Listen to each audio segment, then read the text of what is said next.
I suppose. I was trying to work out how to leave Bruno at home next time, but who would look after those fingers and that head? Jean-Guy is home on Sundays, but he says it's too difficult to have both children with him alone, especially as he can't get Bruno to take a bottle. I find juggling the domestics so hard, so thank you for your email. And Ursula, I stand by my words. I love rhymes. And the indentations. Here's me sending a Brava kiss your way. Those are roses at your feet. I don't do much with indentations, but I should because they're fun to read. And you placed us at a beach, for goodness sake. We should at least be allowed some fun. Smiling face emoji. Go with your gut, that womanly gut where fire sometimes pauses to reflect on itself. We are all still thinking about fire, aren't we? Have they really stopped? Are they coming back? Will next year be worse? And yes, she did rhyme, of course. What lasts most for me when I think about Lilith at the meeting is not her obvious annoyance with Bruno, because he was demanding my attention a lot, and that really was annoying, but the story she told us of the women in the Amazon breastfeeding monkeys, and also the one about the 22 Swilat women throwing their children from crags before they jumped, one by one, singing, "Death above slavery, set our bodies free." Have a lovely Tuesday in this beautiful sun. Caddy. So Caddy is also homesick, and that was also nice to indulge in as well. So yeah, this is a poem about Caddy. And I'll just say one of the really freeing and fantastic things about writing this book is it didn't matter if the poems were not very good, because they're in a poetry group together. And so they're allowed to, they critique each other. So anything that I didn't like just went into somebody else's critique. So it allowed me to sort of just, phew, don't have to worry about that kind of thing. This was called Mississippi. You offer me crab apples, lightning bugs, a red pickup with a Confederate flag passing black men walking for miles, and the gentle roll of the flat road leading to some other county. I wrap the warmth of my body around your great rivers, my hips and elbows curving with each bend. I let clear water from creeks splash my skin, hold white pebbles in my hands, then pack them away for a time like now. I smell you, Mississippi, petals of honeysuckle wet like my own, your name a soft stammer on my tongue, like a lover's. I romanticize you as wild and random. Native honeybees flirt in the juices of a full-bosomed magnolia tree, where in its branches, the trill of a mockingbird, and over there, the sound of someone's pleasure at 3 p.m. Sarsaparilla, chickasaw, loblolly pine, dead skunk. I can hear your guitar and your fiddle, your children and your unborn babies, the old stories of mammies, of the fields, of dead brothers. So I will read you a quick email by Lilith. Now, Lilith is the Hebrew mythologized Lilith, who was Adam's first wife, and then she refused to lie underneath Adam. So God went, "Get out of here," and he, made Eve from Adam's rib. So in this book, Lilith is grieving her ex-lover, who is Eve. Not only that, but she also, during the course of this book, she gets a diagnosis of MS. So she also sort of grieves that as well, as she writes in sonnet sequences. So she said she's a little bit like, she is kind of intimidating, but I think that I would probably kind of fall in love with her if she walked into a pub where I was. She says, "Good morning to all this Valentine's Day. And with this email, I choose to celebrate poetry and women. Apt, wouldn't you agree? In lieu of flowers or a card, I offer you the hyena." So this is when they're all trying to come up with a name for the group. "I did some research last night, and hyenas are also of a matriarchal society, and they are strong. Even the smallest female hyena has more influence than the male. They are supreme hunters and protective parents, and they have multi-purpose clitorises, which allow them to urinate, mate, and give birth. I would love to add my friend Katharina to the list. If she is up for the challenge, I think you will enjoy her as a person and a poet. Please let me know, Ursula, if you have any objections. I understand it could be a numbers game and don't want to ruin your vision. And Mel, I will book tickets for your opening night if anyone should wish to join me. Lilith."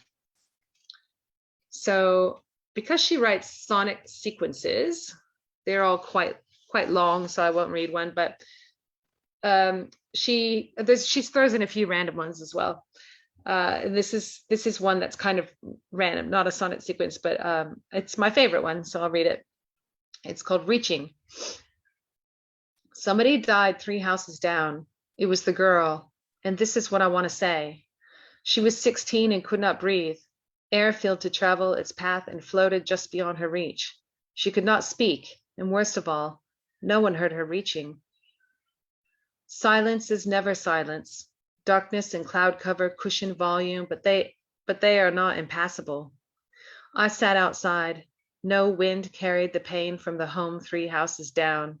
Yet I felt death by the handful, emptying its load onto my lap, skin absorbing the heavy loss, it spilling from my chest, my eyes pouring pictures out, tacit words shooting. You were there. In the op shop hammock, hanging from the longest branch, you near winter wrapped, lazing in the big sun, thin gray jumper, bottle of water resting in the curve of your hip, the novel you had been talking about sleeping on your full breast. And then you were dead, the loss of your breath felt in the stillness of the leaves. Death was not death that day, even in autumn when sunflowers refused to rise, but something like silence and cloud cover. Sometimes I reach for your phantom body as if I'm trying not to fall. I cannot breathe or speak, and this is what I want to say. I might die, the heart ceding to long stretches between go and go, the brain too tired to dictate to the heart, and no one, my love, no one would hear my reaching. And then there's Katharina, who is Kate from The Taming of the Shrew. And Katharina is the most complex character in my mind because, you know, she comes from a comedy and it's really like this really horrible book about abuse. It's just, it's can't believe it's a comedy. And so, yeah, so she's pretty damaged. And I guess whenever I tried to write her poems, I tried to make them really fractured on the page. You know, they all have to have different styles. So that was quite cool to work with her because every poem I wrote by her had to be all over the place. So yeah, she's new to poetry and she just really struggles with poetry and with everything else. And one thing I really liked about Katharina is because she's new to poetry, she thought a lot about what the purpose of poetry is. And there's a lot of discussion about female poets in here. A lot of Australian poets pop up, female Australian poets, and a lot of literary journals pop up. So that was quite fun to sort of work with. But yeah, Katharina, who will not, you know, refuses to be called Kate, she was sort of, I guess she was my character that made me think about doing this. So I love her. She says, hello, everyone, and thanks for inviting me. Life is so confusing and I don't know how to make sense of my poetry, so go gently on me. But then I also think we should be brutal, as Lilith said, because what good is anything if there's no truth? And in my experience, truth is brutal. And wine, I'll need wine. There is no wine at the Bliss Cafe. I've never shared my writing before, except with Lilith, and it was only once, and I was timid, so apologies to you, Lilith, but the poem I've attached is the one you've read. I'm not spontaneous, so I'd like to stick with this poem until I understand what it is I'm trying to do, and only then can I move on. It's such hard work. I'm afraid I'm hard work. Maybe a group of hyenas can help me with all of it. Maybe. All the best, Katharina. P.S. Some of you only know me as Kate. Please don't call me Kate. And she, yeah, this is a little poem from Katharina. It's called Mother. If my father was king, then thistles, then knuckles, then rings and prowess. Then beneath she lay in velvet robes, between her legs a rose. And then there's Dolores Hayes, who you might recognize as Lolita from the book of Nabokov's, but like like Katharina. She, does not want anybody to call her Lolita. Why would she? That's not even her name. So, um, so just in response to that poem, this is an example of the kind of thing Dolores writes.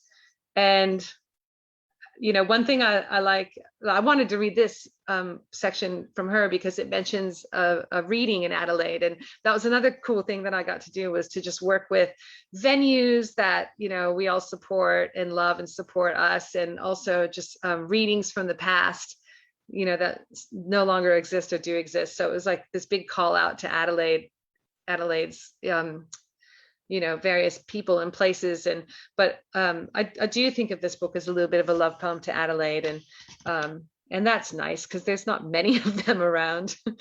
So Dolores, she's a bit vulgar. She's a spoken word artist. She's a single mother of a teenage daughter. And so she says, Katharina, you're shitting me. We both wrote about vaginas. There's this thing called Spoken Slurred at the Coffee Pot off Rundle Mall every month. It's a cool gig, cheap drinks and foul words, if you know what I mean. And the last one, Karen Treadway read a poem about her vagina and dared everyone to bring one next time. It's Thursday, just in time to get the group's feedback and make a few small edits. Come with me and we'll read ours. Though I wonder if your structure would transfer from page to stage. But then if spoken word is performance and interpretation, shouldn't everything transfer from page to stage? Whatever, I'm attaching an old poem just for you. That's sort of a vagina poem, vibing on the theme. X, Dolores. And then the kind of poems she writes are like, I just dug back into my repertoire of poetry from when I was in my early and mid 20s, and was in this funny little group called KPT, and Lucy Alexander Shanes, one of your poets, was actually in it as well. And we used to wear these matching shirts. We used to write to themes and then wear these matching shirts and go to pubs and read our poems. And the first poem we wrote was about sex and chili peppers, and our t-shirts actually had a chili pepper on them. So anyway, Dolores, she rescued my old poems for me, and I got to redo them, revisit them, redo them. So this one's called Chili Peppered. It's crazy how you love someone more than chocolate in a golden wrapper, smooth and hard, dissolving, deserving, desiring of taste and suck. And then he discards you like that golden wrapper after the chocolate's melted away. And every red car is his 86 Holden passing you by along green trees and shopping trolleys abandoned, naked without fruit or veg or dairy of any kind. And his favorite song is your favorite song whenever it's on the radio, even though you told him a million times his taste in music was softer than shit, while yours nothing less than spicy sophistication, too hot to compare with defecation. And he would laugh his chuckled laugh your dreams still recreate. And what's crazy is that it's not security or company or cooking for two or being late for whatever, because you're in his arms and his eyes, and time has simply passed you by, along with your fear, your innocence, and cliched phrases that rode in that car alongside organic feelings of springtime every time he drove you where he wanted to be, or his lips, or his love, or his waiting for your homecoming, or how you fell asleep to his twitching toes. No, it's crazy that everything you want back is wrapped in a black pubic mess. So chocolate's not what you want anymore, because now your eyes are stinging from sucking juice from a sliced chili, and it's not even close to something circumcised. So it's fun to read that. Mel Isaacs is, rather than read her an email from her, I'll just read her little bio, because at the front of the book, there's a bio of everybody, as if they were living now and caught in their past. So this is Mel Isaacs. Mel Isaacs is a South African actor, dancer, and a playwright who has traveled the world with her stage productions since 2017. She hopes the poems she wrote with rhymes with hyenas are reason enough to now add poet to her list of titles. Mel would like to stop writing about David Laurie, her professor, abuser, and J.M. Coetzee's disgrace, but the tiny poems keep coming. Perhaps she'll adapt them into a play one day. And Mel writes very, very short little poems. Um, and that was also fun because I don't write short little poems, and I got to write these little things and just go, I'm done. That's it. That's the poem, and it was pretty cool to be able to do that. So an example, I'm just going to read two of her poems, and then I'll be done. Um, yeah, an example is New Again. New coins in my purse, new accent speaking the vowels of my name, new man, new bed, old panel van. That's it. And then another one from Mel is called The Street Between Two Streets. And it goes like this. It was leaving the pub and one of us singing, how the rest of us joined in. It was the moon and a gum tree. And I guess that is a nice one to end on, because it shows that this book, what I was really trying to do was lift sisterhood. I wanted to give the women their own voices and their own trajectories, but as the women kept coming in, and I did have to leave some women behind, unfortunately, they got scrapped. But as they came in and as they interacted, I realized that this book really was a book about sisterhood. And I owe my thanks to Rachel Mead and Allison Flett, who are my sisters in poetry.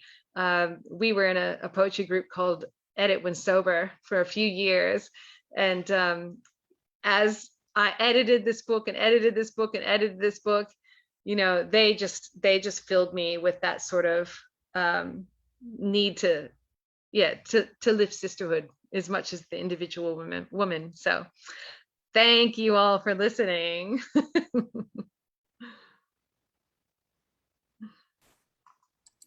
Thank you so very much, Heather. It's lovely to hear that book come alive in your voice. And it's such a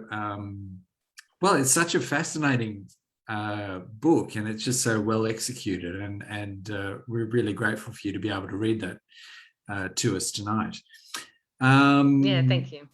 And if you haven't got a copy, I strongly suggest buying one. I have no personal interest in that at all. Thank you for sharing, Heather. So one of the things I did forget to do was tell everybody that we're live streaming this and on Facebook, because a lot of Heather and Anne's friends, family and fans are international. So we're recording this. So I do apologize for not mentioning it at the beginning. And Heather, I'm afraid I forgot about it and probably lost about 3 minutes of your opening reading. So I'm very sorry for that. However, if you don't feel like being on Facebook, and I'm sorry to do this after the fact. Sorry, that's just when I was thanking you, Shane. Okay. That's right. We don't need to see that. And please blank yourselves if you don't want to appear on Facebook.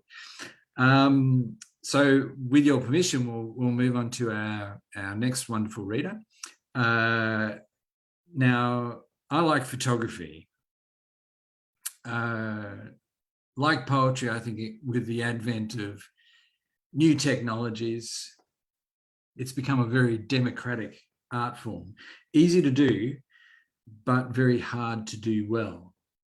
So I'd like to point out that the cover of our next poet's new book, Anne Casey's A Portrait of a Woman Walking Home, was taken by Anne herself. Now the tree here is upside down, so I don't know what Anne was quite doing when she took it. Possibly one too many G&Ts.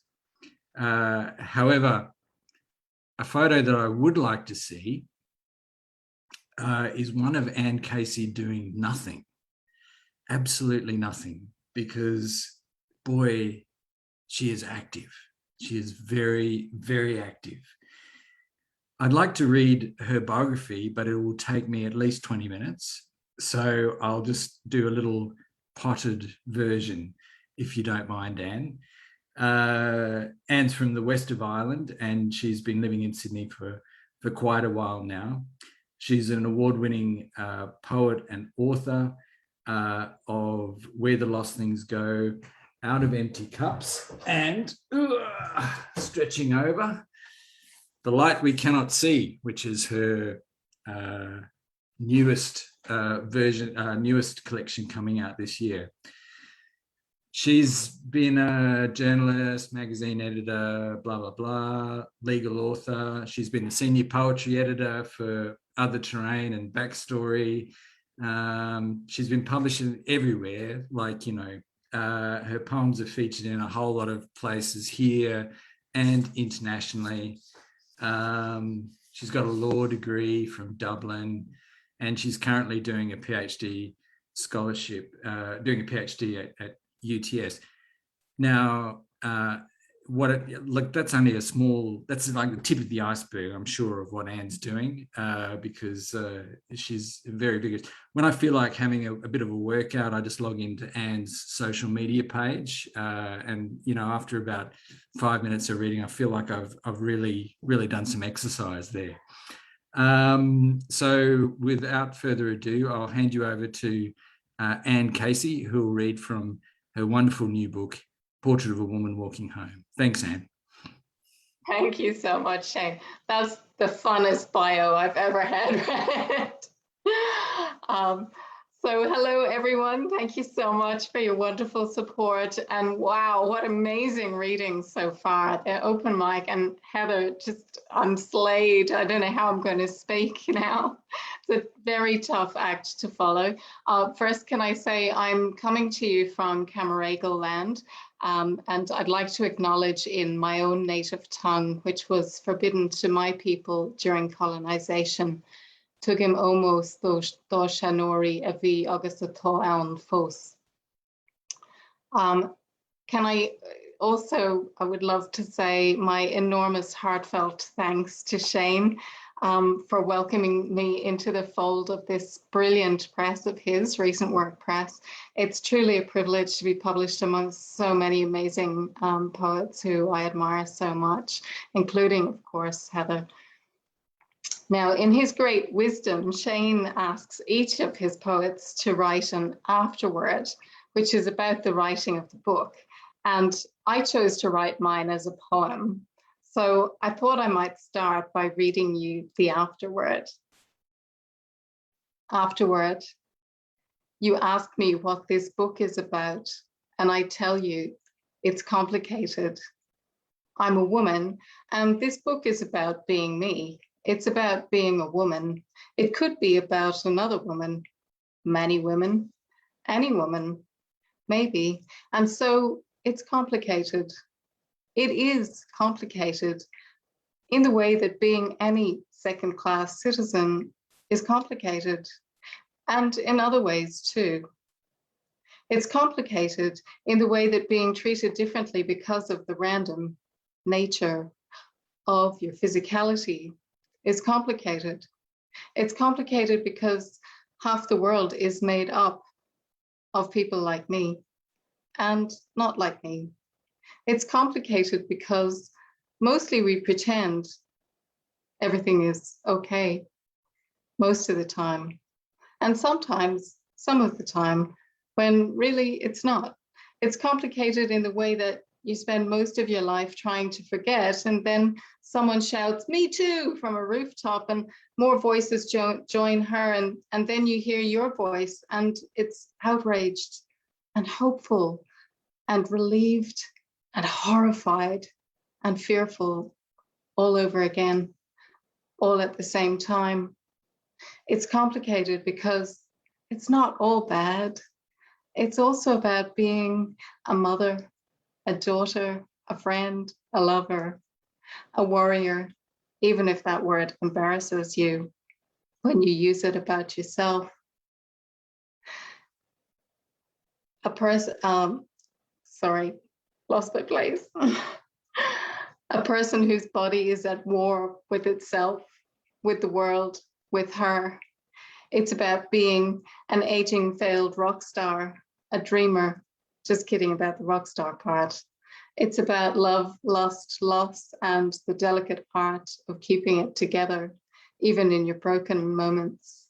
So yeah, it's complicated. And sometimes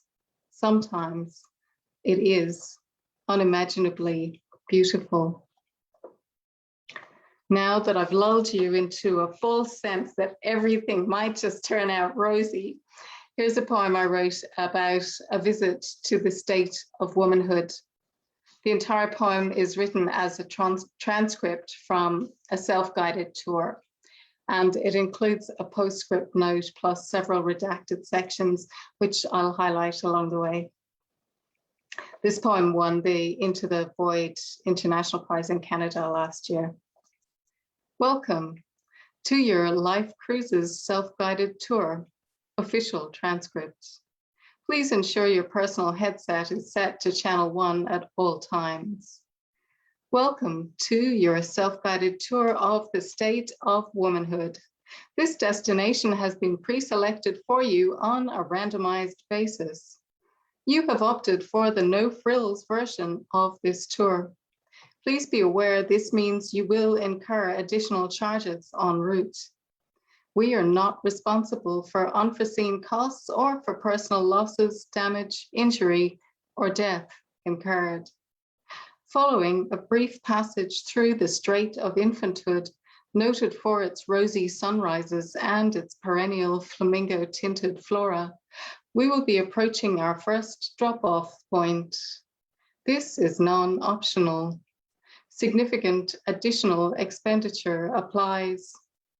Please prepare to disembark for your overnight adventure at the precipice of girlhood. If you have not read our preparatory notes on local customs, here is a quick recap. You do not have an opinion. If you think you have an opinion, it will be summarily refuted. You will accept all forms of affection from random strangers, distant relatives, and friends of all ages and persuasions, no matter how creepy or repugnant. You will refrain at all times from being loud, shrill, or argumentative. Conduct of this nature is restricted to the moors of Shrew, which destination has been excluded from this tour for reasons relating to current litigation. You are regarded as inferior in all matters related to logic, mathematics, spatial awareness, and physical strength. You are encouraged to make significant purchases in the Gateway gift shop. The last tender will depart at 7 a.m. sharp. Please ensure you are on board. The highlight of the next part of your cruise will be your visit to the capital of womanhood. On the left, you will find the Plains of Empathy. Natives of this region are commonly found to be friendly. Caution should be applied further to the left, where radical elements are known to inhabit the coastal fringes, as well as heavily wooded hinterland areas. Having navigated the sound of education with its 25% chance you've sustained sexual assault, you will now be versed in fending off unwanted physical interactions to a greater or lesser extent, while navigating obstacles deliberately placed in your path. We recommend you pause here briefly and take in the distant heights of the Cape of Corporataria. There you can expect 2/3 pay for like or higher value work. Up to 40% of prior participants have experienced sexual harassment in this location. Beware low-slung glass overhead. In the event that you opt for the side trip to the Geyser Fields of Maternity, career parking is available at rear. Please be aware that terms and conditions may change without notice in your absence. A hefty surcharge is applied to all late returns. In the event of your non-return, you may be required to pay This section has been redacted due to ongoing litigation. We have just received a tycoon warning. For your own safety, please follow all directions without question. Step out of the vehicle, interlace your hands behind your head, spread your legs, and await further instructions. This section has been redacted due to ongoing litigation. We hope you've enjoyed your journey through the Midlands of the state of womanhood. Please gather up all of your resources as we will shortly arrive at the mines of menopause. No appropriate protective equipment is available at this time. Severe conditions are expected. We urge you to take every precaution as we navigate. Static. Voice becomes inaudible. And then there's a note at the end. Travel advisory. State of womanhood. Violent and/or fatal assaults have been recorded in the case of 1/3 of tour participants.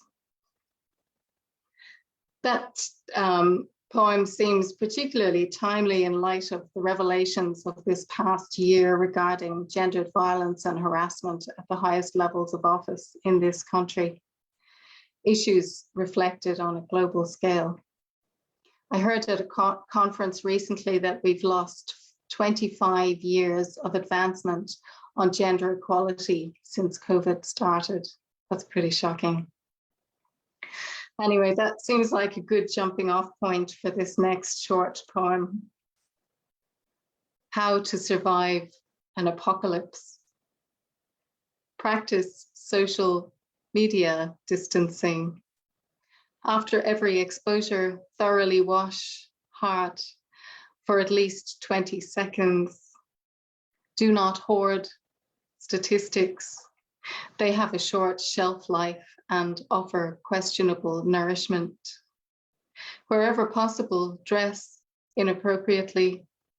Seek advice from trees. Trust the judgment of animals, even the tiniest ones. Practice free flight in your head. Become attracted to light. Love immoderately. If in doubt, dance. And next, another very short poem. This is dedicated to the victims of the mother and baby homes in Ireland, where tens of thousands of women were incarcerated just for being unmarried and pregnant, and where they and their children were subjected to horrendous brutalities right up until the mid-1990s. If you don't know about that, there's an essay I wrote for Verity Law with sincere thanks to Michelle Seminara, the editor, that was republished in the Irish Times, and you can find it under the title Marked Women on Unmarked Graves. Darkling for the survivors of the Irish mother and baby homes. Artemis, protector of unmarried girls, where were you when they howled your name? Ghosting over shadows of faith's evanesced, you waxed and waned while no one knew how you'd let them down. And I'm very grateful to the brilliant Melinda Smith and Sarah Saleh for selecting this next poem to first appear in the Australian Poetry Anthology last year, amongst a stunning array of poets, and I think there's a few here with us this evening. When a woman I've never met asks me to post a photo of myself feeling beautiful, I turn frozen at the window looking out as lorikeets feast in the shedding trees, bare limbs quivering in the slightest breeze. A screech pierces the wisp-streaked distance, shriller than mine before I realized the value of learning. The first teacher who instructed me in perspective when I told him about the shoe print blooming on my pubic bone, the yellowing fingerprints budding on my adolescent breasts. And he said, worse things can happen.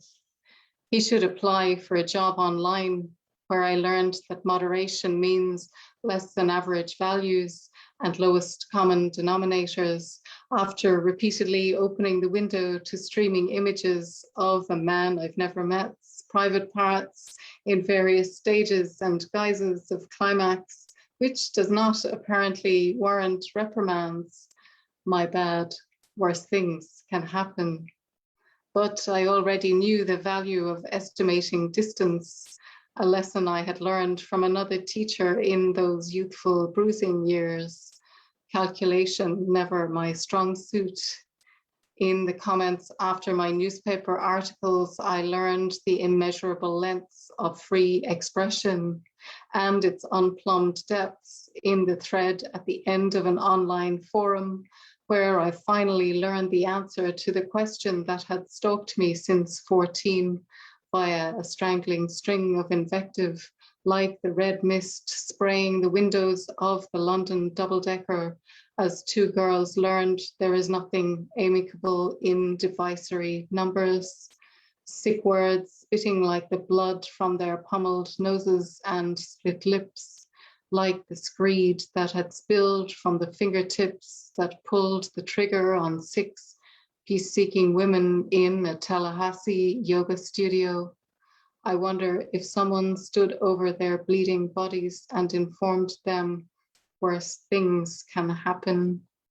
Nobody had so counseled Jyoti Singh on or before the day that 84 minutes of hell ended her life on a South Delhi bus ride. So when a woman I've never met but have known online for years asks me to post a photo of myself feeling beautiful, though I'm aware she went offline several months ago after protracted harassment, you may understand why I might pause and close the window, my fingernail catching on the square of black tape covering the unwanted and unwelcome lens, as I watch all the rules I thought I knew and understood screech into the infinite wisp streaked blue. And the next poem first appeared in the Recent Work Press Borderless anthology, with sincere thanks to the extraordinary Saba Vasefi and Melinda Smith and Yvette Holt. In grain.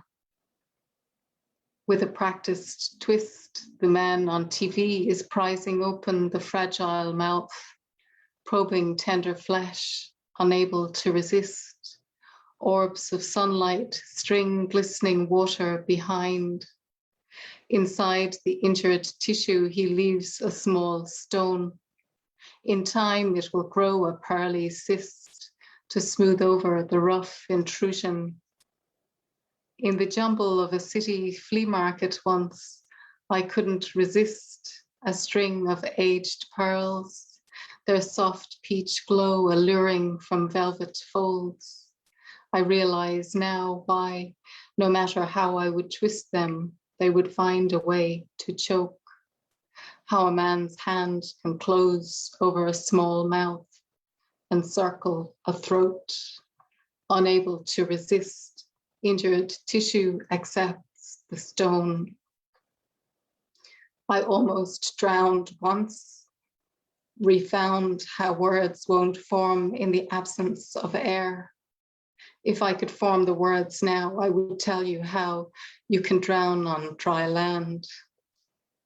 Never take me to an oyster farm, all those closed mouths, not forming words underwater, slowly growing over their own small stones. There are places where a woman can be stoned for failing to resist a man, her pulped flesh left to ripen around the stones.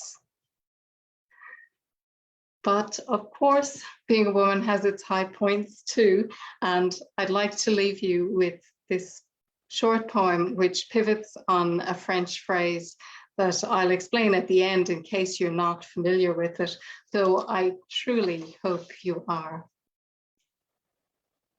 A little death. I've never really truly understood the French term la petite mort. To me, it is so unakin to dying, so much more like being hyper alive, like those moments in movies when the whole world is paused, while the heroine moves through the stilled iridescence of it all. Water droplets caught in sunlit air, a floating petal cupping golden light, a hummingbird suspended in flight, its magnificent wings upheld, unblurred, mirrored alongside glistening stigma folds, erect stamens captured mid-spill, scattering pollen powder, reflecting in the bright, shining spheres of its eyes, a bursting constellation of inexpressible beauty poised on the brink, liquid orchid-scented nectar trickling down the all-consuming arc of an open-throat gasp. And that phrase, la petite mort, is of course the French term for orgasm. Thank you so much for your kind attention. Wishing you many happy hummingbirds.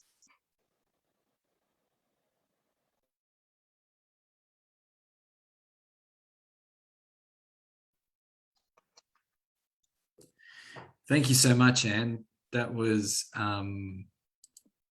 absolutely incredible. Sorry,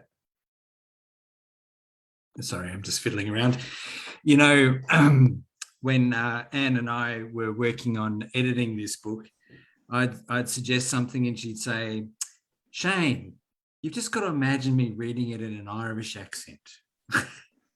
and that would somehow, so, you know, as I was reading this through, I just had this little Anne Irish accent going through my head. I thought, oh yeah, that makes sense. That's cool. So thank you so much, Anne, for sharing that. It's such strong poetry. Everybody, that brings us to the end of the night.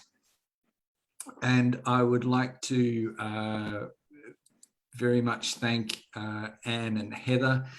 I'd very much like it if you would unmute yourselves if you feel like it, and showing your sonic applause for the two wonderful readings we had tonight. Thank you. Bravo! Mesmerizing. Well done. Fantastic. Whistled for a long time. So beautiful, I cried. Oh, Wonderful. So beautiful. Lovely. Strong, powerful words. You've made me realise I should have said some of my stronger poems rather than the ones I read tonight, Anne. I was a bit gutless. I should have given the harder ones.